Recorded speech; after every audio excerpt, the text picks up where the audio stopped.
નમસ્કાર વિદ્યાર્થી મિત્રો, હું છું ઝાલા જયેન્દ્ર અને તમે જોઈ રહ્યા છો ગુજરાતી એજ્યુકેશન. વિદ્યાર્થી મિત્રો, આજે હું તમને ધોરણ 8 વિષય સામાજિક વિજ્ઞાન દ્વિતીય સત્ર મૂલ્યાંકન 2023 અને 24નું પ્રશ્નપત્ર સમજાવવા જઈ રહ્યું છું. વિદ્યાર્થી મિત્રો, આ પેપર તમારે કુલ ગુણ 80 માર્કનું રહેશે અને તેનો સમય તમારે 3 કલાકનો રહેશે. તો પ્રશ્ન 1 થી આપણે જોવાનું છે. એની અંદર વિકલ્પો આપેલા છે અને વિકલ્પો તમારે 8 માર્કના પૂછાતો હોય છે. પહેલું છે, અંગ્રેજોના આગમન પહેલાંના ભારતીય શિક્ષણમાં નીચેનામાંથી કઈ બાબતોનો સમાવેશ થશે? તો મૌખિક શિક્ષણ. બીજું, ભારત માતા ચિત્રકૃતિના કલાકાર કોણ છે? અવનીન્દ્રનાથ ટાગોર. નંબર 3, ગુજરાત રાજ્યની રચના ક્યારે કરવામાં આવી? 1 મે 1960ના રોજ. નંબર 4, નીચેનામાંથી કયા પ્રાકૃતિક રેસા છે? ક્ષણ. નંબર 5, ભારતમાં સાક્ષરતાનો સૌથી વધુ દર ધરાવતું રાજ્ય કયું છે? કેરળ. નંબર 6, નીચેનામાંથી કઈ આપત્તિ માનવસર્જિત આપત્તિ છે? મહામારી. નંબર 7, 12 અધિકારોની ઘોષણા કોણે કરી છે? સંયુક્ત રાષ્ટ્રોએ. નંબર 8, દેશના સમાન વિકાસ માટે કયું ક્ષેત્ર આધારસ્તંભ બને છે?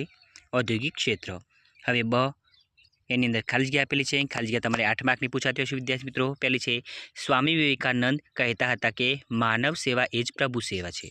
બીજી, કલા એ માનવીની અભિવ્યક્તિનું માધ્યમ છે. નંબર 3, ગુજરાતી ભાષાના ધોરણે ગુજરાતની રચના કરવા મહાગુજરાત આંદોલન કરવામાં આવ્યું. નંબર 4, વિશ્વમાં માહિતી તકનીકી ઉદ્યોગ એ નવા પ્રકારનો વિકસતો ઉદ્યોગ છે. નંબર 5, ગંગા નદીનું મેદાન એ વિશ્વનો સૌથી ગીચ વસ્તી ધરાવતો વિસ્તાર છે. નંબર 6, ભૂમિ ધસી પડવાની ઘટનાને ભૂસ્ખલન કહે છે. નંબર 7, દર વર્ષે 10 ડિસેમ્બરના દિવસે માનવ અધિકાર દિન તરીકે ઉજવવામાં આવે છે. નંબર 8, મૂળભૂત અધિકાર પ્રાપ્ત કરવા માટે દરેક પરિવાર પાસે પૂરતી નાણાકીય વ્યવસ્થા હોવી જોઈએ. હવે પ્રશ્ન 2 એની અંદર ખરા ખોટા આપેલા છે વિદ્યાર્થી મિત્રો. ખરા ખોટા તમારે 8 માર્કના પૂછાતો હોય છે વિદ્યાર્થી મિત્રો. હવે હું વાંચન નથી કરતો, ડાયરેક્ટલી તમારે જાતે જોઈને લખવું પડશે. તો તમે જોઈ શકો છો પ્રશ્ન 2 ખરા ખોટા.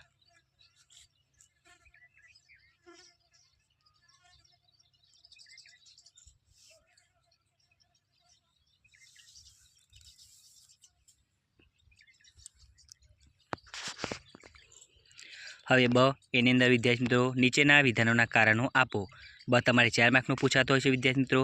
ગમે તે 2 લખવાના છે અને 3 પૂછાયેલા છે. પહેલું છે, રાજા રામમોહન રાય ભારતના મહાન સમાજ સુધારક ગણાય છે. બીજું, ગાંધીજીએ અસહકારનું આંદોલન મોકૂફ રાખ્યું. અને નંબર 3, વડી અદાલત કડીરૂપ સ્થાન ધરાવે છે. એની અંદર જોડકા આપેલા છે. જોડકા તમારે 4 માર્કના પૂછાતો હોય છે. તમે જોઈ શકો છો જોડકા જવાબ સામે લખેલા છે.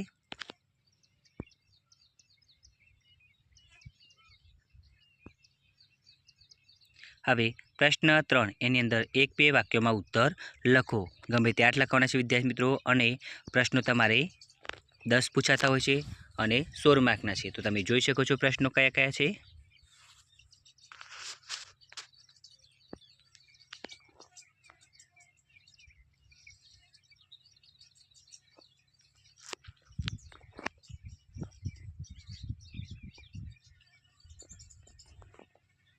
નંબર 4, નીચેના પ્રશ્નના ટૂંકમાં ઉત્તર લખો.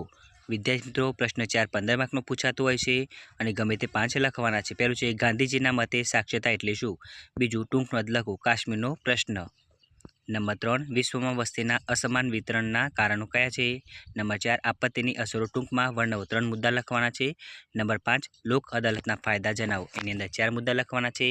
નંબર 6, શિક્ષણથી વંચિત રહેનાર વ્યક્તિને કેવી કેવી સમસ્યાઓ નડતી હશે? એના 5 સમસ્યાઓ લખવાની છે. અને 7, દેશમાં શ્વેત ક્રાંતિથી કયો લાભ થયો છે? હવે પ્રશ્ન 5 એની અંદર સવિસ્તાર ઉત્તર લખો. પ્રશ્ન 5 તમારે 12 માર્કના પૂછાતા હશે વિદ્યાર્થી મિત્રો. 5 પ્રશ્નો પૂછાશે અને 3 લખવાના છે. પ્રશ્નો તમે જોઈ શકો છો કયા કયા છે.